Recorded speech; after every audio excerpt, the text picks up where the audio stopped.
नाज़रीन, कहते हैं कि कभी कभी छोटी सी गलती भी आपको बहुत बड़ी मुसीबत में मुब्तला कर सकती है।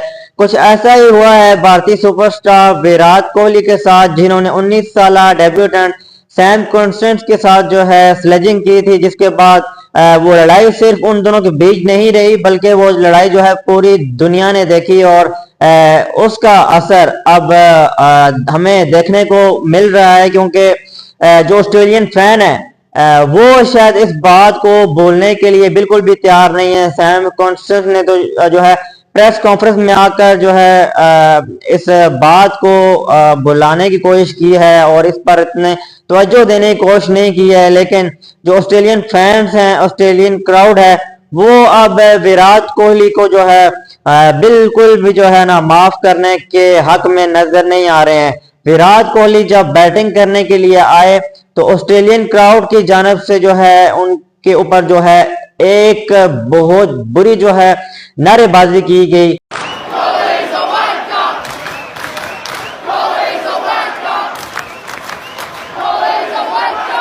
और मैं समझता हूं कि इतने बड़े प्लेयर के ऊपर भी इस तरह की बात करना दुरुस्त नहीं है, पर विराट कोहली ने जो हरकत की है इसका जो है पूरा पूरा क्रेडिट जो है इस जो कुछ भी विराट कोहली के साथ हो रहा है विराट कोहली को ही जाता है, क्योंकि उन्होंने उड़ते हुए सांप को पकड़ने की कोशिश की है। क्या जरूरत थी उन्होंने जो है एक यंग डेब्यूटेंट के साथ जो है ऐसी हरकत की है।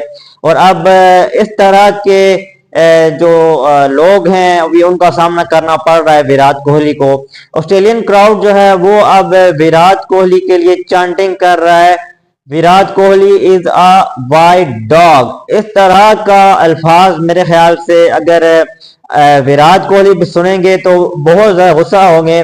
तो जब वो आउट होकर पवेलियन की तरफ जा रहे थे, ड्रेसिंग रूम की तरफ, तो रास्ते में कुछ जो ऑस्ट्रेलियन क्राउड था उनकी तरफ से जो है बहुत ज्यादा नारेबाजी की गई और वहां पे विराट कोहली फिर पीछे मुड़े, पीछे मुड़ के जो क्राउड था ऑस्ट्रेलियन उनकी तरफ देखा भी, तो वहां पे ग्राउंड स्टाफ खड़ा होता है, फिर उन्होंने जो है आगे मामले को संभाल लिया था। तो मेरे ख्याल से विराट कोहली बिल्कुल भी इस चीज को पसंद नहीं करेंगे कि करियर के एंड पर जाकर जो है वो इस तरह की सिचुएशन फेस करनी पड़ रही है उनको। मेरे ख्याल से बहुत ज्यादा जो है ना विराट कोहली अभी अपनी उस गलती पर पछता रहे होंगे। वो गलती तो उस वक्त जो है विराट कोहली को बड़ी छोटी लगी होगी, लेकिन अभी जितना बड़ा नुकसान विराट कोहली को हो रहा है, मेरे ख्याल से अभी उनको रियलाइज हो गया होगा कि उन्होंने इस छोटी से गलती से बहुत बड़ा सबक हासिल कर लिया होगा।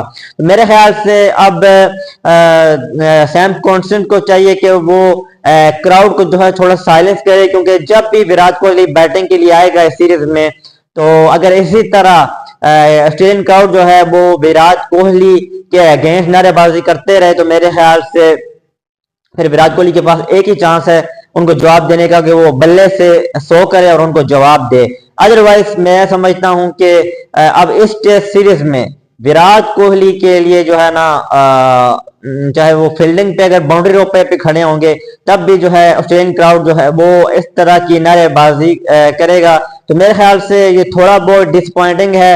ऑस्ट्रेलियन क्राउड को भी जो है इस तरह से नहीं करना चाहिए था जिस तरह का वर्ड वो यूज कर रहे हैं। अलबत्ता कोई और नाम ले सकते थे, लेकिन Virat Kohli the white dog ये अल्फाज जो है इस्तेमाल करना बिल्कुल भी मेरे ख्याल से ठीक नहीं था। गलती हर किसी से होती है। जब सैम कॉन्स्टेंस ने विराट कोहली को माफ कर दिया है तो मेरे ख्याल से ऑस्ट्रेलियन क्राउड को भी चाहिए कि वो भी विराट कोहली को माफ कर दें। तो आप इस बारे में क्या राय रखते हैं? क्या ऑस्ट्रेलियन क्राउड को विराट कोहली को माफ कर देना चाहिए?